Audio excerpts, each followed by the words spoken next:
Back to work. Let's bring in our Squawk newsmaker this morning, House Minority Leader Kevin McCarthy.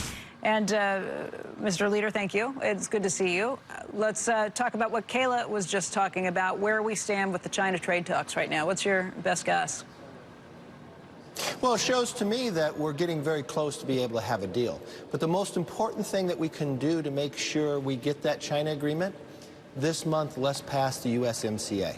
That only makes us stronger going to the negotiations with China. Remember, last month, Mexico now became our largest trader and Canada our second.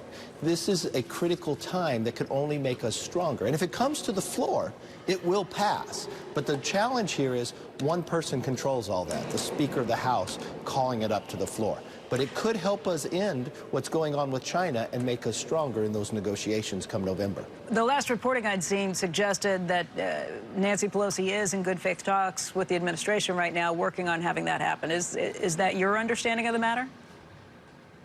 We've been in good faith talks for more than 8 months on this. I mean, we should have had this done before we departed. I thought Lighthizer has done a tremendous job from the administration point of view with the Speaker, answering all the different questions. I've been in with the Speaker, talking with Trudeau from the Prime Minister of Canada when he laid out all the arguments of why this is a good deal. Mexico has already ratified this by voting on it. Canada is waiting for us to act. They've got an election coming up in November. Now is the perfect window in September to get it done. It brings more than 170,000 new jobs, makes our GDP stronger. Think about that when you're sitting down with China to negotiate a trade agreement. So what are the sticking points in these good faith negotiations? I think that's a question for the Speaker, because when I was in the room with Trudeau, every question that they brought up with environmental and others, they said those are the exact same points we had, and we've actually got an agreement, and we think it's a good one. So I don't know that there is anything left out there to try to negotiate other than trying to make it political. Look, what I'm finding from the Democrats, they should find ways to actually bring America up instead of focusing on just trying to bring the president down.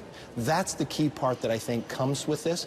Take the president out of it and put the country first, and there'll be no question that USMCA gets called up and voted on and makes America stronger. Mr. Speaker, talk a little bit about the Hong Kong situation. It looks like the latest provocation has been somewhat concluded.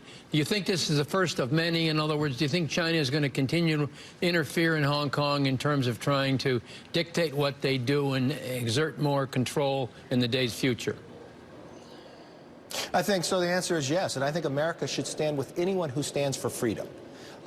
Look, my first trip to China was back in 1995, and I remember seeing this clock inside Tiananmen Square. It had the number of days and the number of minutes to Hong Kong came under their control.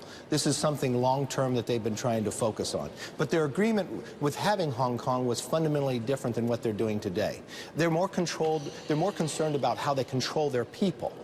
Everybody has a social score inside China today. If you want to buy an airline ticket, just because you have the money doesn't mean you're going to get a ticket. It's based upon your social score, whether they'll sell that to you or not. So, I mean, yes, this is a real concern, but here we are in Hong Kong, looking back 30 years from Tiananmen Square, where millions of people gathered and built that statue. It looked like the Statue of Liberty directly across from the portrait of Mao, with the craving of freedom of speech. And what are they craving inside Hong Kong today? Just freedom. And America stands with anyone who stands for freedom. Remember, America is more than a country. We are an idea of self-governance, that our power rests with the people. And I think, just as back in the 80s we stood with the shipyard workers of Poland, we stand with those in Hong Kong today. Leader McCarthy, can we go back to the idea that you think we're in a good position on the China trade talks right now? What do you know? What are you hearing? What makes you think that we could be getting closer to a deal? Well, anytime I analyze a deal, I analyze the makeup of both individuals. I feel the timing is right on both sides. I've watched the new car sales in China drop more than 10%. I watched the clothing sales drop. I watched their GDP, which to me are like Madoff numbers. You can't really trust them, but at their lowest point. I watched them continuing to pass new stimulus that's moving through. And I see the effects with inside America today. So the timing is right for both sides to get together. I also watch what's happening internationally. The Hong Kong situation does play in, which ties the hands of Xi Jinping, especially when the hardliners want to pressure him on what he can and cannot do. I watch October 1st being the 70th anniversary, that China's going to display something much different. So they want Hong Kong kind of to go away, to dispel what's happening there. I saw they pulled back the extradition of what they wanted to do. So maybe they're trying to calm that down. After October 1st, the timing is right for November, but the timing for November to be right for America would mean the USMCA should have to be passed in September. Wouldn't you want, as an American, to have the strongest argument going in with this agreement with China? Look, would you want to have this talks 20 years from now when their economy may be stronger or their military even be mightier? I don't think that's the case. So if I look at timing and I look at history, now is the moment. So why wouldn't we as Americans collectively say we want to put our best foot forward? Let's build America up instead of concerned about taking President Trump down. That is what we all should be focused on as we come back here, and that should be the first thing that we do. A fair point about USMCA. I know a lot of our viewers in particular would like to see that get passed. But back to the trade talks with China, sizing up both sides. I know that right now it seems like resolve is very strong, even on both sides of the aisle, to play pretty tough with China at this point. Will that resolve continue if this timing gets pushed off into next year, if it gets closer towards the election, if we start to see more pressure points on our economy? What, I guess just from a reasonable perspective, if you're looking at a looming election, what happens? Look, a lot has to come down with China as well. I see this president wanting to make an agreement. I saw that in good faith we had a lot of negotiations. When we put it all on paper and they took it back to China, the hardliners said no.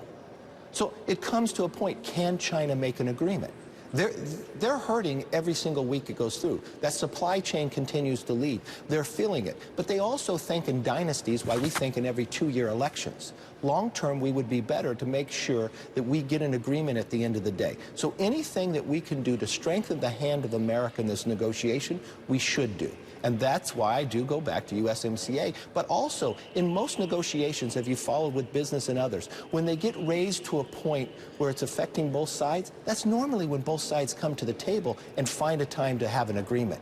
We've gone through the challenges. We've gone through walking away with the agreement before. And now I think it's a time that really, when you look at the future, get past the 70th anniversary, Hong Kong calms down. It is an opportune time, really, to come together.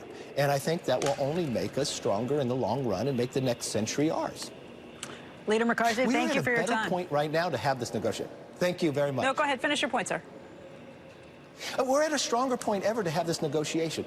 Unemployment, I mean, look for one point. For the last 13 months straight, hourly wage has gone up at or above 3%. We're getting the raising in the wages to those who really need it. You look at the participation rate for women, the age of 25 to 54, it's 76.3%. It has not been this high since 2002.